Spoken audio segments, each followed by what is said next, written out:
নমস্কাৰ ছাত্ৰ ছাত্ৰীসকল 5 মিনিটৰ 5টা এমচিকিউৰ আন এটি ভিডিঅ'লৈ প্ৰত্যেককে স্বাগতম জনাইছোঁ মই ধৃতিস্মিতা মেম আৰু আজি আমি আলোচনা কৰিম তোমালোকৰ অধ্যায় 14 অৰ্থাৎ শক্তি উৎসসমূহৰ পৰা আগতে আহি যোৱা যিকোনো 5টা প্ৰশ্ন গতিকে পলম নকৰি চাওচোন আজি 5টা প্ৰশ্ন কি আছে প্ৰথম প্ৰশ্নটো চোৱা ইয়াতে কৈছে তলৰ কোনটো প্ৰক্ৰিয়াই সৌৰ শক্তিৰ দ্বাৰা প্ৰজ্বলিত বৈদ্যুতিক চাকিৰ ব্যাখ্যা কৰে অৰ্থাৎ ইয়াতে কিহৰ কথা কোৱা হৈছে এই যে সোলাৰ লাইট বিলাক আছে এই যে ৰাস্তাই ঘাটে তোমালোকে দেখা জ্বলি থাকে সেইবিলাকত কি হয় সূৰ্যৰ শক্তি ব্যৱহাৰ কৰি বৈদ্যুতিক শক্তিলৈ ৰূপান্তৰ কৰা হয় তো গতিকে ইয়াতে শুদ্ধ উত্তৰ হ'ব সৌৰ শক্তিৰ পৰা বৈদ্যুতিক শক্তিলৈ ৰূপান্তৰ বাকি এইটোত উলুটাকৈ দিয়া আছে এইটো নহয় আৰু ইয়াতে তোমাৰ গতি শক্তিৰ কথা আছে ইয়াতেতো গতি শক্তিৰ কথা উল্লেখে নাই গতিকে শুদ্ধ উত্তৰ হৈ যাব অপচন বি দ্বিতীয় প্ৰশ্নটো চোৱা দ্বিতীয় প্ৰশ্নটোত কৈছে তলৰ কোনটো সৌৰ শক্তি আধাৰিত নহয় চোৱা কিমান সৌৰ শক্তিৰ ওপৰত কুৱেশ্যন আহিছে এইটো আকৌ তিনিটা বৰ্ষত আহিছে 2025 বৰ্ষত আহিছে 24 বৰ্ষত আহিছে আকৌ 18 বৰ্ষতো আহিছে এইবাৰো আহি যাব পাৰে তো গতিকে ইয়াতে কৈছে যে সৌৰ শক্তি অৰ্থাৎ তলৰ চাৰিটা অপচন দিছে এই চাৰিটাৰ কোনকেইটা সূৰ্যৰ ৰশ্মিৰ ওপৰত নিৰ্ভৰ নকৰে বায়ু শক্তিটো চোৱা বায়ু শক্তি কি হয় বায়ুৰ চাপ সূৰ্যৰ শক্তিৰ ওপৰত নিৰ্ভৰ কৰে কাৰণ সূৰ্যৰ তাপ হিচাপত বায়ুৰ চাপটো বেলেগ বেলেগ হোৱা দেখা যায় নিউক্লিয় শক্তিটো কিন্তু সৌৰ শক্তিৰ ওপৰত নিৰ্ভৰ নকৰে আনহাতে ভূতাপীয় শক্তিটো মানে কি হয় সূৰ্যৰ ৰশ্মিৰ ওপৰত ব্যৱহাৰ মানে নিৰ্ভৰ হয় আকৌ জৈৱ শক্তিটোও তোমাৰ কি হয় সূৰ্যৰ তাপৰ ওপৰত নিৰ্ভৰ হয় যেনেকে তোমাৰ আমাৰ যিবিলাক উদ্ভিদ আছে উদ্ভিদ বিলাকে কি কৰে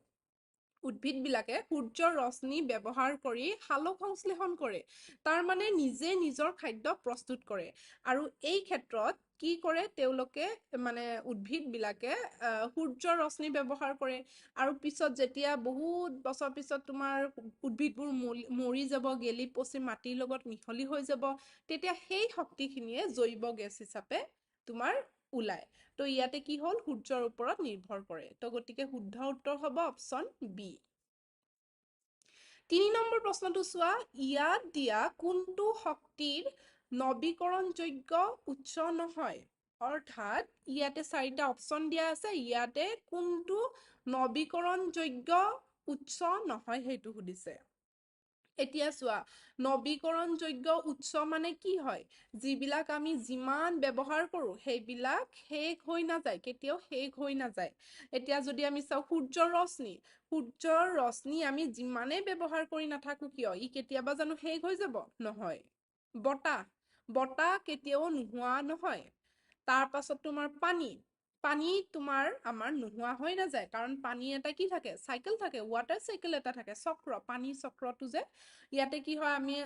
মানে পুখুৰী এইবিলাকৰ পৰা পানী বাষ্প হৈ ওপৰলৈ যায় ওপৰত আকৌ মেঘ হয় মেঘৰ পৰা আকৌ বৰষুণ হয় তো এনেকে এটা চাইকেল চলি থাকে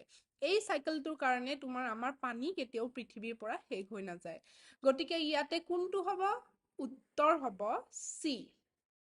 এইটো নৱীকৰণযোগ্য উৎস নহয় কিন্তু বাকি কেইটা নৱীকৰণযোগ্য উৎস এইটো কি হ'ব অনৱীকৰণযোগ্য উৎস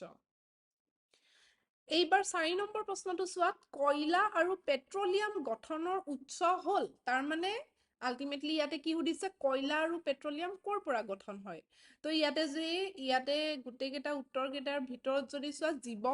জীৱভৰ কোনবিলাক হয় যেতিয়া গছ গছনি হওক প্ৰাণী এইবিলাক মৰি যাব মৰি যোৱাৰ পিছত বহুত বছৰ পিছত এইবিলাক যেতিয়া মাটিৰ লগত মিহলি হৈ যাব গেলি পচি তেতিয়া সেইবোৰ কি হয় সেইবোৰৰ পৰাই কয়লা আৰু পেট্ৰলিয়াম গঠন হয় তো জীৱভৰ সেইখিনিকে কৈছে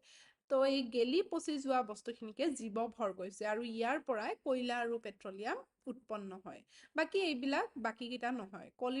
কলিফৰ্মটো এটা বেক্টেৰিয়া হয় একেবাৰে শেষৰ প্ৰশ্নটো চোৱা কি দিছে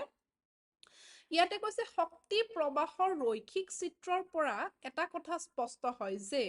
শক্তিৰ প্ৰবাহ সদায় একমুখী নে বহুমুখী বায়ুত ঊৰ্ধ্বমুখী পানীত অধমুখী এইকেইটাতো নহয় এতিয়া এই দুটাৰ ওপৰত তোমালোকে নিৰ্ণয় কৰিব পাৰা যে শক্তিৰ যিখিনি আমাৰ মানে আমি যে খাদ্য খাওঁ সেই শক্তিবিলাক ক'ৰ পৰা কলৈ যায় সেইটো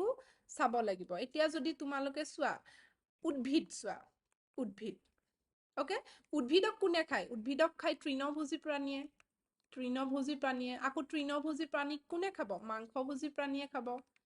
মাংসভোজী প্ৰাণীয়ে খাব। তো এতিয়া ইয়াৰ পৰা আমি জানিব পাৰো যে কি হয়, ইয়াৰ পৰা শক্তিবিলাক ক'ৰ পৰা কলৈ গৈছে? উদ্ভিদৰ পৰা শক্তিখিনি কলৈ গৈছে? তৃণভোজী প্ৰাণীলৈ গৈছে। আকৌ তৃণভোজী প্ৰাণীৰ পৰা শক্তিখিনি কলৈ গৈছে? মাংসভোজী প্ৰাণীলৈকে গৈছে। এইবিলাক কেতিয়াও উভতি অহা নাই। মাংসভোজীৰ পৰা তৃণভোজীলৈ উভতি অহা নাই। আকৌ তৃণভোজীৰ পৰা উদ্ভিদলৈ উভতি অহা নাই। কলৈ গৈছে? এটা ডিৰেকশ্যনত গৈছে, এটা দিশত গৈছে। তাৰ মানে কি হয়, এইবিলাক একমুখী। অ'কে, উত্তৰ হ'ব একমুখী। এয়াই আছিলে আজিৰ 5টা প্ৰশ্ন। ভিডিঅ'টো চোৱাৰ বাবে ধন্যবাদ।